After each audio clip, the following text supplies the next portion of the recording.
Salut les bienveilleurs, personne n'est à l'abri de faire une erreur. Je vous ai proposé il y a quelques semaines une vidéo sur ce fameux plugin Readwise officiel.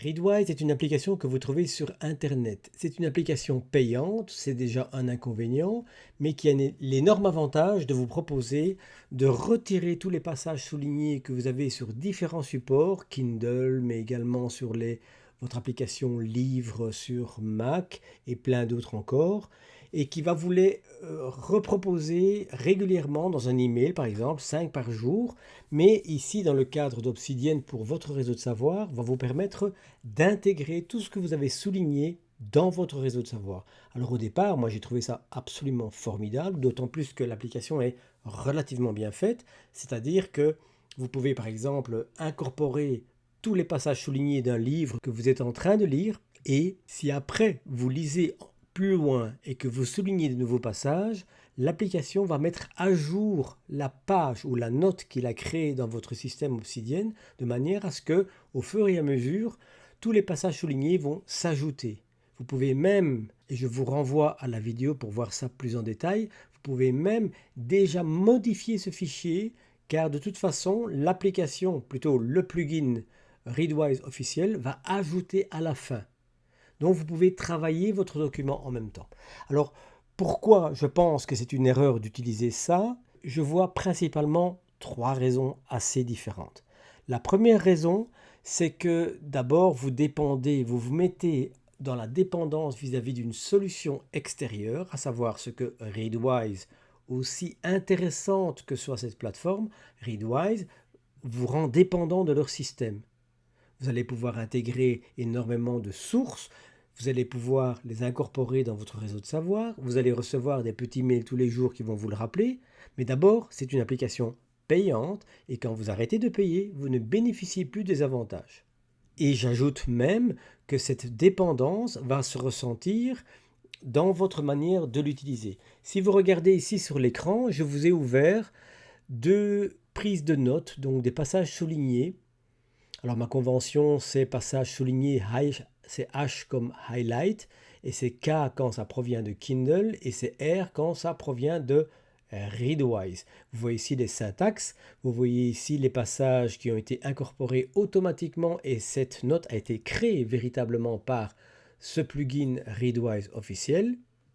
Vous voyez qu'il situe la localisation, le lien qui est un lien Readwise, alors qu'en fait, dans l'application Kindle, vous avez un lien purement Kindle qui va ouvrir l'application. Si je clique, si je me mets en mode prévisualisation, tous les deux, petit avantage, vous voyez qu'effectivement, il a incorporé l'image du livre, mais cette image du livre est une image qui vient d'Amazon.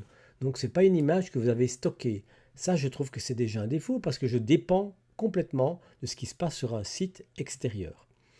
Mais c'est pas grave, continuons. Je vois ici, si je prends Kindle, je clique, vous voyez que c'est un lien Kindle. Qu'est-ce qu'il va faire? Il va me demander pour ouvrir l'application à partir d'Obsidian et il va peut-être l'ouvrir sur l'autre fenêtre. Je vais donc la remettre ici. Et vous voyez qu'avec l'application, c'est le plugin Kindle que j'ai utilisé, vous voyez que je peux ouvrir directement le bon livre électronique et à la bonne page. C'est intéressant. Je ferme l'application Kindle.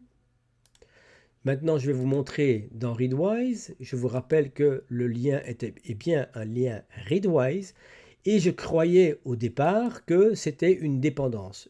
Il faut savoir que je n'ai plus l'abonnement Readwise. J'ai le compte, je l'ai gardé, mais je n'ai plus l'abonnement. Par contre, donc, quand je clique ici, vous voyez que c'est un lien qui va sur Readwise, donc qui va sur le site de Readwise aller chercher la référence dans Kindle. Je clique sur Location, ouvrir Kindle App. Il va l'ouvrir sur l'autre fenêtre, c'est pas grave, je vais la déplacer.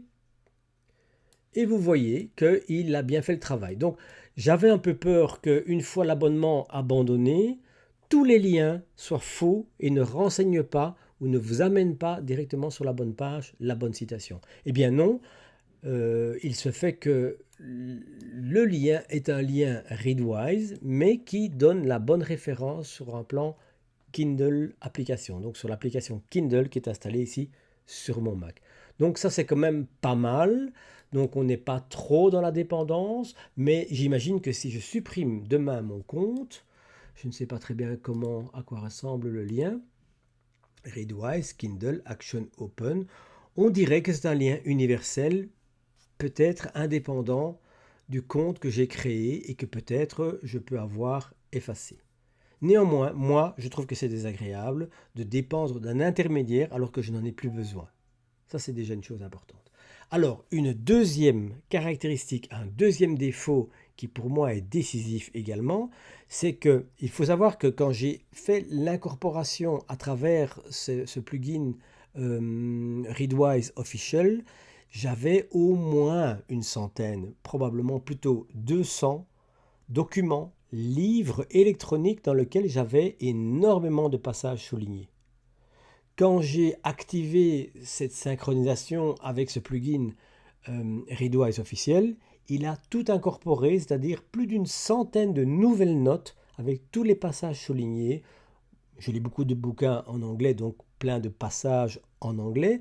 Heureusement, avec le lien qui me permettait de me rappeler, mais en fait, j'ai été directement noyé. C'est-à-dire qu'en fait, sur cette centaine, voire 200 notes qui ont été créées, c'est impossible pour moi de les gérer toutes et tous en même temps. Je peux à la limite m'occuper des passages soulignés du livre que je suis en train de lire, mais incorporer ça tout d'un coup, alors vous allez me dire, oui, ben, il suffit de ne considérer que les livres que je suis en train de lire, mais qu'est-ce qui se passe? Vous introduisez dans votre réseau de savoir une accumulation de connaissances, et ça, je peux vous dire que ça va complètement à l'encontre d'un réseau de connaissances, d'un réseau de savoir tel que je vous propose de le vivre et de le développer.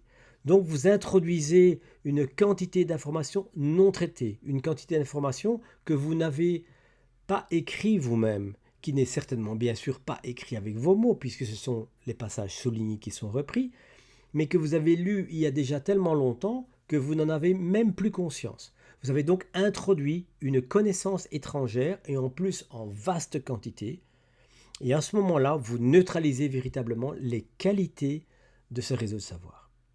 Et enfin, troisième argument qui pour moi est certainement aussi important, et ça c'est plutôt sur un plan des principes, j'ai donné l'autorisation à une application pilotée par des agents extérieurs à moi-même d'introduire des connaissances dans mon réseau de savoir. Il faut bien savoir qu'un réseau de savoir, c'est un réseau de savoir personnel. Tiago Forte, qui est une personnelle assez célèbre dans le milieu des réseaux de savoir, de la gestion des connaissances et de la prise de notes, qualifie ce réseau de savoir de second brain, c'est-à-dire un deuxième cerveau.